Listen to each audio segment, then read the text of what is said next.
Shalom, nous allons étudier le Daf Kuf Ain He dans Masachet Baba Batra. Nous reprenons 5 lignes à la fin du Daf Kuf Ain Dalet Amud Bet. Amar Ravuna, l'achad de Ravuna, au sujet d'un Shriv Mera, de quelqu'un de mourant qui donne des ordres. Donc Shriv Mera, quelqu'un qui avant de mourir, Igdish Kol Nechasav, a sanctifié tous ses biens, donc il les a tous donnés au Bet Amigdash. Amar, et après cela a dit, Mané les plonim biadi. Il y a une partie de ce que je possède qui appartient à telle personne, c'est-à-dire je dois de l'argent. La question, c'est ce qu'on le croit ou pas. L'Agman nous dit, Neeman on Ravuna, Neeman on le croit. Chazaka, parce qu'on part du principe que En Adam Kinunya Alekdesh, qu'un homme ne veut pas chercher à faire perdre de l'argent et à mentir face au Ekdesh. Ce qu'on apprend ici, c'est que lorsque quelqu'un, avant de mourir, parfois dit, voilà, je dois de l'argent à quelqu'un, on peut se demander si ce qu'il dit n'est pas une manière finalement de faire perdre de l'argent à quelqu'un d'autre à qui il doit. Là, il doit de l'argent à Ekdesh, il doit la totalité. Et à un moment, il nous apprend que finalement, sur cette totalité, il y a déjà une partie qui ne lui appartient pas, donc il ne peut pas donner. Ce qu'on croit ou pas, encore une fois, oui, là, il nous dit Ravuna, on part du principe qu'un homme n'a pas de raison réellement de vouloir voler, entre guillemets, le Ekdesh à qui il a donné tous ses biens. Là, Gemara objecte. La Gemara objecte, c'est Rav Nachman qui objecte ici, Matkif la Rav Nachman, en disant, on a cette logique-là qui devrait exister chez les enfants, c'est-à-dire qu'un homme ne cherche pas à faire perdre ses enfants, un homme veut que ses enfants héritent de lui. Et donc dans une situation similaire, si tu penses que l'on croit quelqu'un quand il fait perdre de l'argent au Ekdesh avant de mourir, ça devrait être pareil avec ses enfants. Riyadam en sait qu'il nous y a le banav. La logique voudrait qu'un homme ne cherche pas non plus à être malhonnête avec ses enfants. Et pourtant, des Rav Shmuel les Rav Shmuel ont dit tous les deux, Shri Mera Shamar Mané les Plonim Yadi. Quelqu'un de mourant qui dit, je dois tant d'argent à telle personne. Amar Tenu Notnim. S'il a dit, comme je dois l'argent à un tel, donner, on donne. Lo Amar Tenu En Notnim. S'il n'a pas précisé donner, simplement il a avoué qu'effectivement, comme on lui demande, il doit bien de l'argent à telle personne, mais il n'a pas dit donnez-lui, on ne le croit pas. Alma Adam Asoui, chez Lolas Bia et Bana, tu vois bien ici que même s'il n'est pas possible que la personne soit malhonnête avec ses enfants, tu vois bien ici qu'on peut partir du principe que lorsqu'il n'a pas dit donner, on peut imaginer qu'un homme dise je dois l'argent à un tel, en fait c'est pas vrai. Comme il n'a pas dit donner, c'est pas vrai. Ah, alors pourquoi, alors qu'il a ses enfants qui devraient hériter de lui, il est en train de dire qu'il doit de l'argent? La Gemara, on aura conclu que c'est parce que l'Olas Biad il ne veut pas que les gens pensent que ses enfants sont trop riches et il ne veut pas que ses enfants aient des problèmes. Donc il préfère lancer une rumeur comme quoi finalement ils n'hériteront pas de grand chose. Alors Anachman dit c'est pareil chez nous, Achanami. Adam Assou chez l'Olias Viatatzmo, t'as qu'à dire que peut-être que lui aussi il veut pas passer pour quelqu'un de trop riche. Et donc, même s'il a donné tout avec des, je préfère dire qu'il donne de l'argent à gauche à droite pour ne pas passer pour quelqu'un de trop riche. Mais peut-être que ça ne veut rien dire et que dans le fond il a de l'argent qu'au Ekdesh et non pas à l'autre personne. Alors la Gemara essaye d'expliquer pourquoi effectivement dans le cas où il doit l'argent aux enfants, on ne le croit pas quand il dit qu'il doit l'argent, et dans le cas où il doit l'argent au Ekdesh, on part du principe qu'on le croit. La Gemara produit une première différence qui kamar Rav Una atam denakit eshtara. La halakha de Rav Una qui dit qu'on le croit, c'est parce que là-bas il y a un document qui sort contre lui, qui dit qu'on lui doit l'argent, et lui, effectivement, l'avoue. Alors, comment dire, si c'est ça, ça veut dire que dans le cas de Rav Shmuel, il n'y a pas de document. Et que là, de Rav Shmuel, de Nakishtara. Donc, dans Rav Shmuel, il n'y a pas de document. Amartenu notnim milva alpeava. Alors, si c'est ça, pourquoi, non pas dans le début de l'enseignement, mais à la fin, mais au début, on a dit que si il précise je dois de l'argent et donnez-lui de l'argent, on a dit qu'on l'écoute. Mais si tu me dis qu'il n'y a pas de document, c'est milver alpeava, c'est quelqu'un qui a prêté donc à l'oral, sans qu'il y ait un document écrit.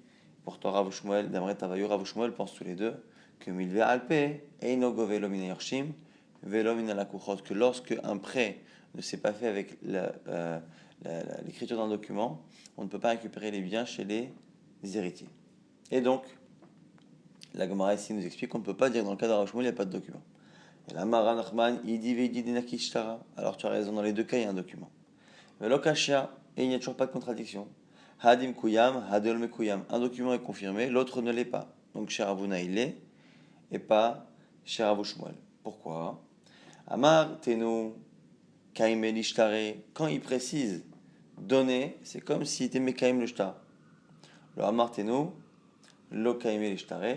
Si par contre il ne précise pas donner, à ce moment-là c'est comme si le document n'avait pas été confirmé. Et donc, l'Agmara ici arrive à expliquer la contradiction entre Ravuna et d'un autre côté la Braïta, qui permet finalement à Ravuna de rester sur sa position et de dire que celui qui a tout donné au Ekdesh, si il y a un document qui sort contre lui et qui dit effectivement qu'il doit cet argent, à ce moment-là, on remboursera la personne. Nalacha toujours dans le même sujet, Amar Rabba, Shrim Mera Shama Mané le Ploni Biyadi. Quelqu'un de mourant qui dit je dois un mané à telle personne. Et les héritiers après cela, donc il meurt, il dit ça, il meurt. Et les héritiers après disent Parano, on a remboursé. Nehemanim, on les croit. Teno mané les ploni. Si par contre il a dit Teno mané les ploni, donnez à un tel. Moyetomim Parano, en Nehemanim. À ce moment-là, si après cela les enfants disent qu'ils ont remboursé, on ne les croit pas.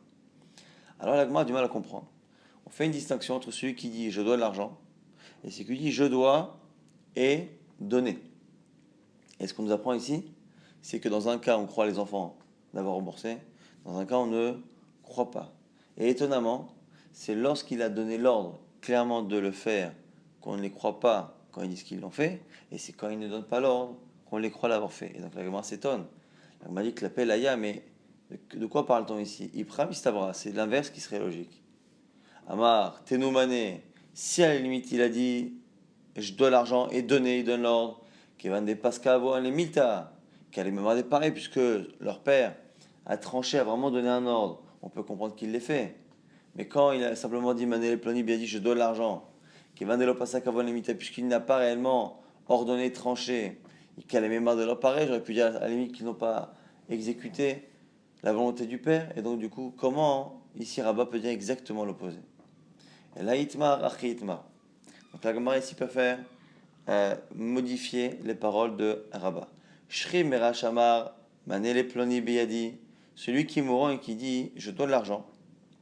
Amrou Yitomim. Et les enfants, après qu'ils meurent, ne disent pas qu'ils ont remboursé. Ils disent que leur père a remboursé.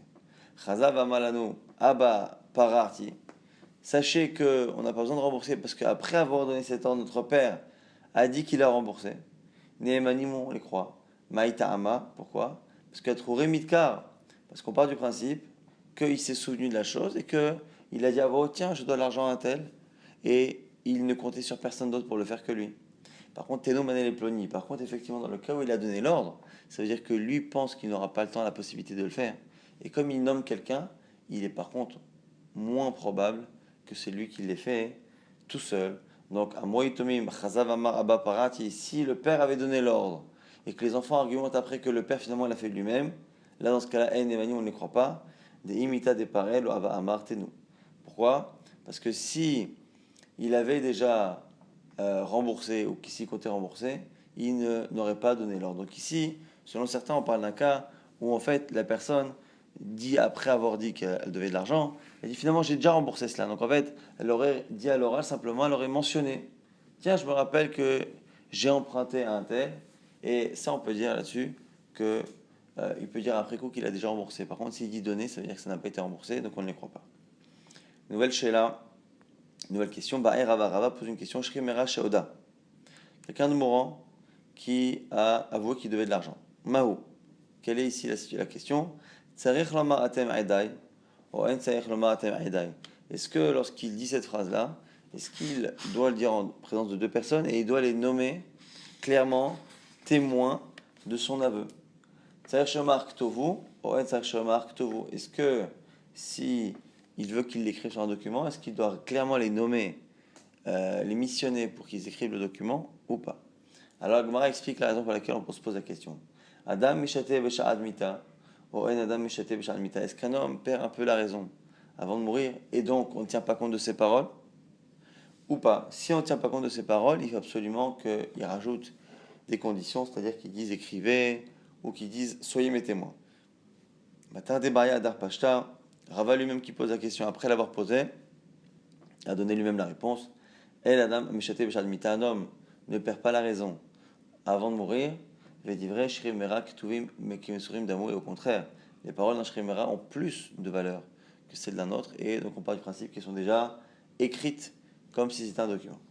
Nouvelle Mishnah, Malvet Ravero Beshtar, celui qui prête de l'argent avec un document, Gove Minechasim Shorbanim, pourra récupérer non seulement les biens que la personne possède, mais même les biens que la personne ne possède plus, qu'il a vendus entre-temps. Donc après évidemment la date du prêt, il pourra récupérer ce qu'on appelle les Nechassim Shorbanim, les biens qui sont asservis à la dette depuis le moment de la dette. On verra pourquoi, parce que part du principe que lorsqu'il y a un document qui est fait de prêt, tout le monde est au courant. Donc la personne qui a acheté savait qu'elle a acheté d'une personne qui était endettée.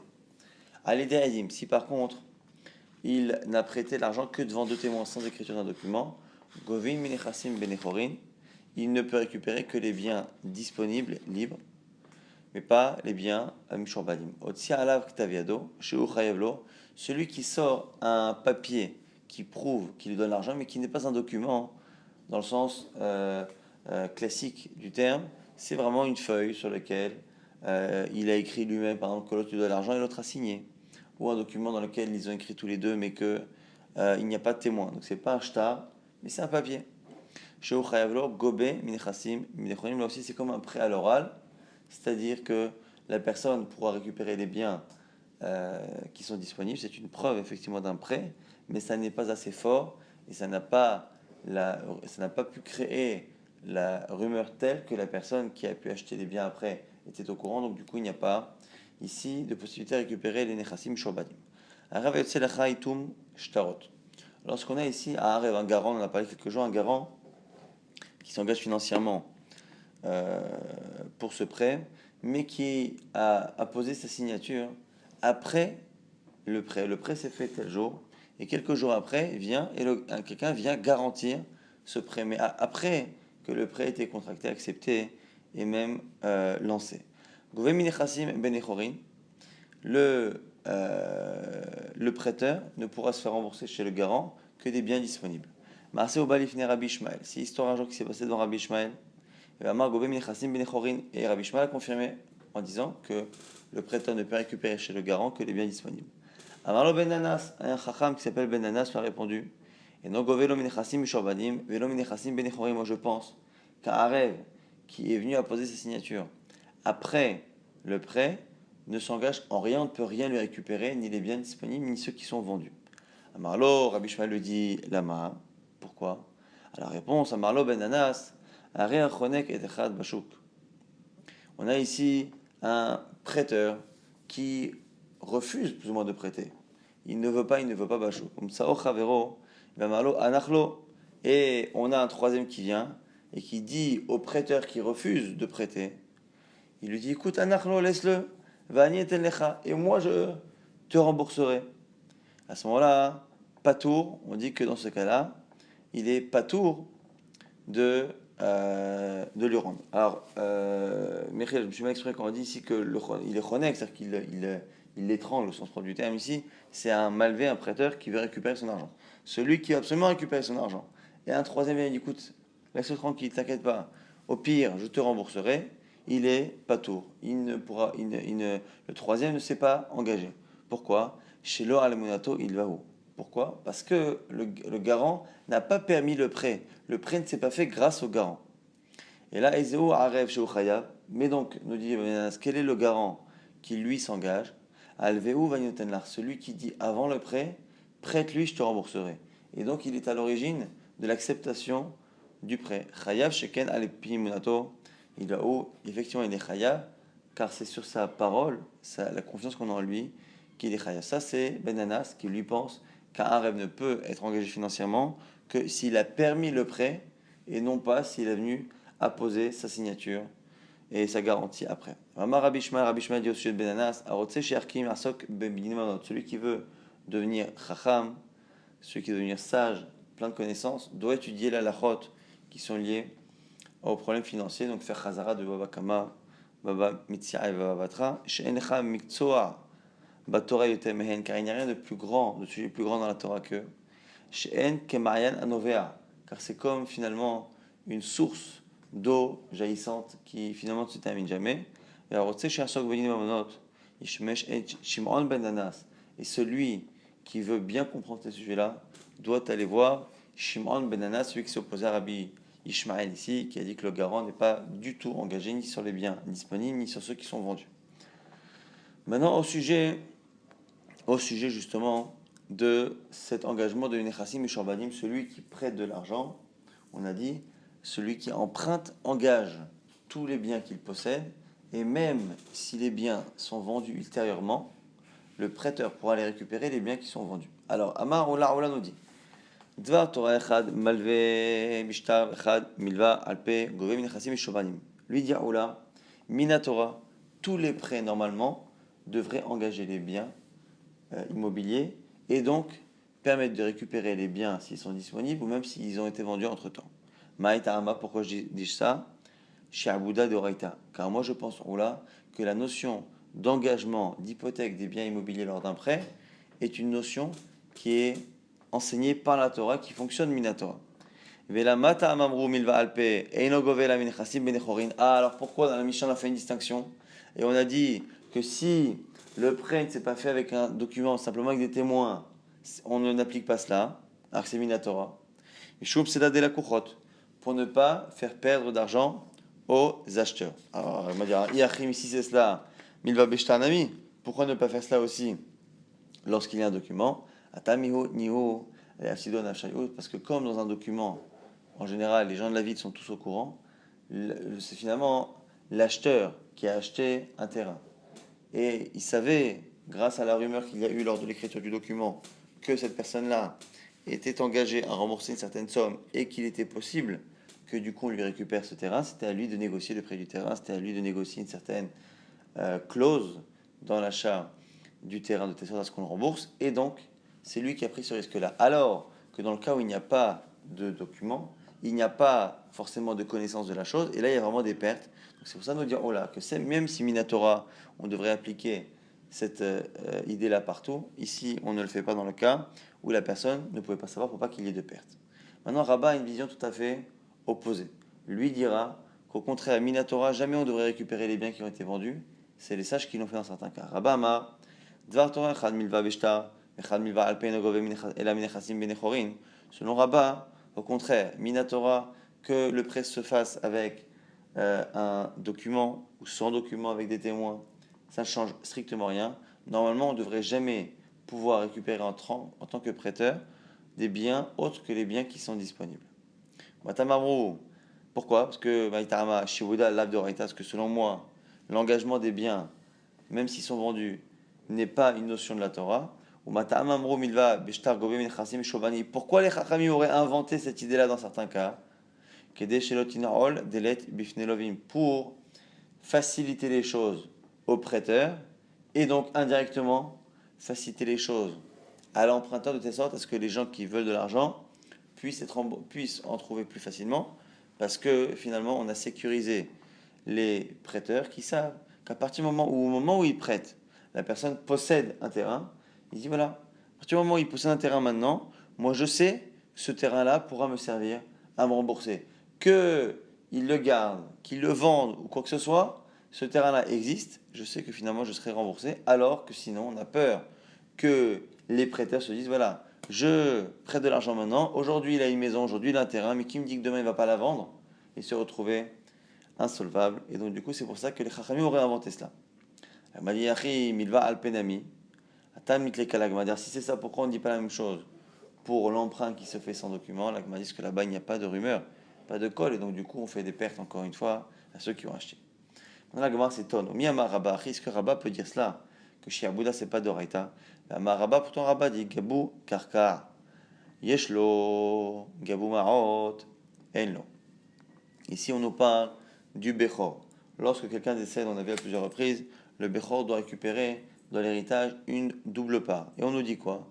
Lorsque les enfants récupèrent les dettes, les créances que leur père possédait vis-à-vis de quelqu'un d'autre, à ce moment-là, on nous dit que normalement, c'est de l'argent qui n'est pas disponible au moment où la personne est morte.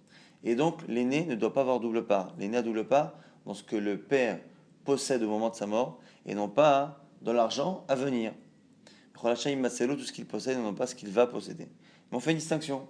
Si c'est l'argent liquide, effectivement, qu'on lui devait, dans ces cas-là, à ce moment-là, effectivement, il ne le possède pas. Si c'est un terrain qu'il récupère pour se faire rembourser, là, on considère que ce terrain-là, il en a pris possession depuis le départ, donc depuis le moment où il a prêté de l'argent. Et donc, au moment de sa mort, il le possédait déjà, et donc l'aîné prend en double part. Kabou Karkar, si les héritiers se font rembourser avec un terrain, Yeshlo l'aîné a double part. Gabou Marant, si c'est de l'argent, Enlo, il n'a pas. Et ici, on a l'impression que s'il prend double part l'aîné, c'est que ici, le fait d'aller récupérer des biens qui ont été vendus, c'est Minatora. Et donc, selon Rabat, c'est Minatora. Vechit et pour. Et ne me dis surtout pas que ce qu'on a dit au nom de Rabat et de Oula, que un il dit c'est Minatora, l'autre c'est pas Minatora, que tu voudrais inverser. Que ce qu'a dit l'un, tu dis que c'est l'autre qui l'a dit et vice versa. Pas possible. Pourquoi Ama Oula, Dvar Torah Baal Chov, dit Nevezuburit. Parce que c'est Oula qui dit que c'est Minatora, parce qu'on a encore une autre halakha de Oula qui dit que Minatora, celui qui prête ne devrait récupérer que les terrains de moins bonne qualité, même si finalement les Chachamim ont changé. Bon, en tout cas, on est bloqué avec d'un côté Rabat qui dit que Minatora, on ne récupère pas les biens qui ont été vendus. Ola qui dit que oui, mais Rabat qui se contredit avec un autre enseignement, puisqu'il a dit que justement l'aîné prend double part dans ces cas-là, donc c'est Minatora. Alors l'Agma nous dit, et là Rabat Ta'ama, devenez Rabat Kamar. Lorsque Rabat a dit cela au sujet de l'héritage, il a dit ça au nom des Chachamim d'Israël, Velit, Los Virale, mais lui, les Los Virale, lui ne pensait pas ainsi, donc du coup, il n'a pas parlé de son propre avis, donc c'est pas une contradiction. Une fois il dit son avis, une fois il commente l'avis des autres. Maintenant, Rav Shmuel Awetavayo, Rav et Shmuel, les deux pensent, Milva alpe enogove lomina yorshim, et lomina lakuchot. Selon eux, lorsque quelqu'un prête à l'oral, sans qu'il y ait de document, on ne pourra pas récupérer ni les biens qui ont été vendus, et on ne pourra même pas récupérer l'argent chez les héritiers. Maïtarama, pourquoi? Parce que Shia Bouddha, l'Avdoraita, eux aussi pensent que Minatora, il n'y a pas d'engagement des biens, même si après ils sont transmis à un héritier ou à un acheteur. Rabbi Yochanan et Rabbi Shimon ben Lakish, ou Milva Alpe, Gobe ben Minershim, ben Minalakuchot, Resh Lakish et Rabbi Yochanan qui eux pensent que lorsque la personne doit de l'argent, on pourra récupérer les biens chez son fils qui aura été ou chez son acheteur. Eux pensent que chez Abouda, Deoraita, l'engagement des biens immobiliers est une notion qui est enseignée par la Torah. Maintenant, l'Agmara va objecter à Rav Shmuel, qui pense que c'est pas Minatora et qu'on ne récupère pas les biens des héritiers et des acheteurs. Métivé, Achoferbor, Birshut Arabim, Venafal Alav Shor, on a quelqu'un qui creuse un puits dans le domaine public. Et pendant qu'il est dans le puits, Nafal Alav Shor, un taureau tombe dans le puits, ce qui en général entraîne la personne qui a creusé le puits à être responsable de la blessure du taureau. Mais là, ici, en l'occurrence, le taureau en tombant a tué la personne qui est dans le puits, Varago. Donc finalement, il se retrouve avec la victime. Pato, le propriétaire du taureau est dispensé de payer ce qu'il doit payer lorsque un taureau a tué de manière malencontreuse quelqu'un. Vélo, et non seulement ça, et là, chez Imetachor, mieux que ça, si le taureau meurt, ce seront les héritiers de celui qui a creusé le puits qui est mort à cause du taureau qui devront payer le prix du taureau au propriétaire. Alors, ici, qu'est-ce qu'on apprend en tout cas de cette braïta? On voit que même s'il n'y a pas ici d'engagement qui est fait à l'oral, on va récupérer les dettes chez les héritiers. Ici, lorsque un taureau a été tué par le puits de quelqu'un, le fait d'aller récupérer chez les héritiers, alors qu'il n'y a pas eu d'engagement oral, montre qu'on va récupérer au-delà d'un engagement qui est écrit. Amara Be'ila Amarav, Beshahamad Bedin. Donc la Gemara essaye de distinguer, de dire là-bas, c'est parce qu'en fait, entre-temps, il y a eu un Bedin qui a été créé. La Gemara dit Ve'harago Katane. Il s'est marqué qu'il est mort sur le coup. Amara Vadabar Ahava Sha'asao Trefa. Alors la Gemara dit peut-être que, en fait, quand le taureau est tombé, le type a été blessé mortellement, mais il a eu le temps de sortir, d'aller au tribunal, d'être hayav à cause de son puits, ainsi de suite. On dit Amar Rav Nachman, Tanetana, Metukvaro. Pourtant, Rav Nachman, il y a une qui dit que Metukvaro, il est mort sur le coup, quoi. On l'a enterré immédiatement.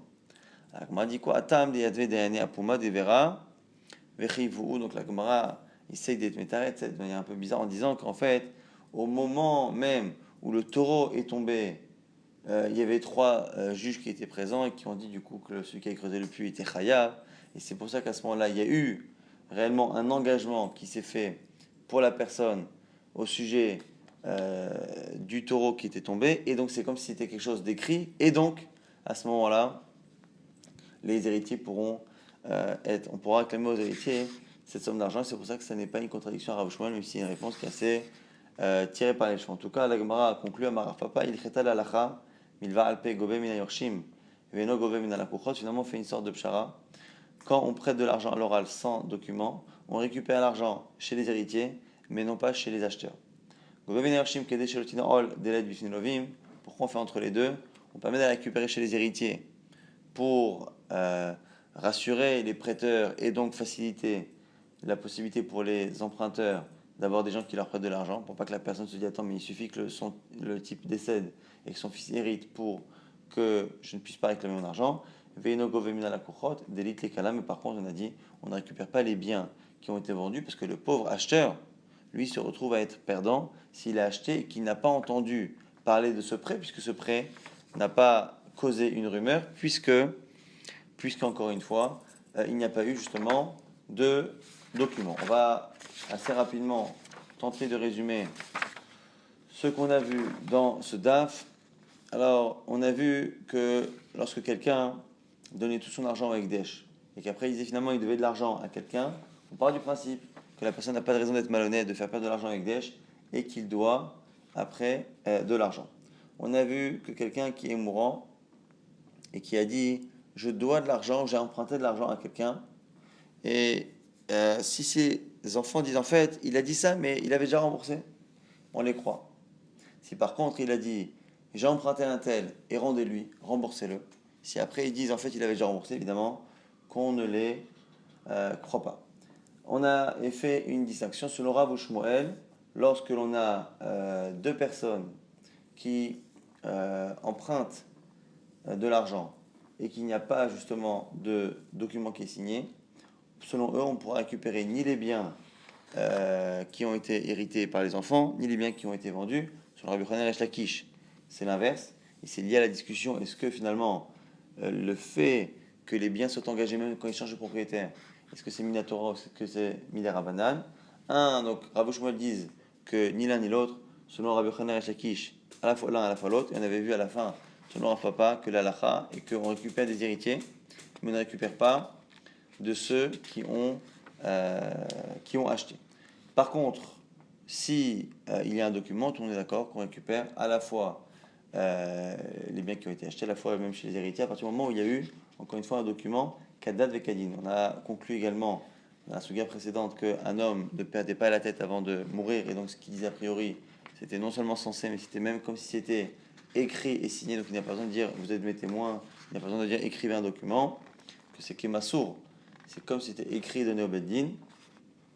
Et on a vu également qu'on a dit Marloquet, Rabbi Shmuel et Ben Nanas, et a priori Rabbi Shmuel a l'air d'être d'accord avec Ben Nanas, même si c'est pas toujours vrai que celui qui fait des compliments sur l'autre lui donne raison, mais en tout cas, Marloquet, Rabbi Shmuel et Ben Nanas, est-ce que lorsque l'on a un garant qui s'engage, qui signe et qui donne sa garantie après la contraction du prêt, est-ce que il est engagé un peu ou pas du tout? C'est sûr qu'il ne pourra pas être engagé à hauteur de ses biens immobiliers, de telle sorte à ce que s'il les vend, on récupère ces biens-là. Mais est-ce qu'on peut au moins lui récupérer plus tard les biens qu'il possède, qui sont disponibles? Selon Rabbi Shmuel, au départ, on aurait dit que oui. Ben Anas vient de dire que non, parce qu'il n'a pas permis justement le prêt. C'est pas grâce à lui, c'est pas grâce à la confiance qu'on a en lui qu'on a prêté. Donc l'engagement finalement est nul et on ne pourra pas aller lui récupérer son argent. Et encore une fois, on rappelle qu'on a vu une marloquette. Est-ce que Shiar Bouddha, c'est Minatora? Est-ce que le fait que lorsque l'on prête de l'argent, les biens immobiliers sont engagés de telle sorte à ce que même lorsqu'ils sont vendus ou cédés, quand encore une fois le prêt a été fait avec un témoin, avec un document, le fait que ces biens soient engagés, est-ce que c'est une notion de la Torah ou pas? Et certains, alors donc du coup, selon certains, c'est une notion de la Torah qui devrait marcher partout, mais les sages ont enlevé certains cas pour ne pas que les acheteurs soient perdants. Et selon certains, ça ne marche jamais Minatora. Et c'est une invention des Chachamim non, pour justement faire en sorte de rassurer les prêteurs et de permettre aux emprunteurs donc de trouver plus facilement des gens pour leur prêter des liquidités.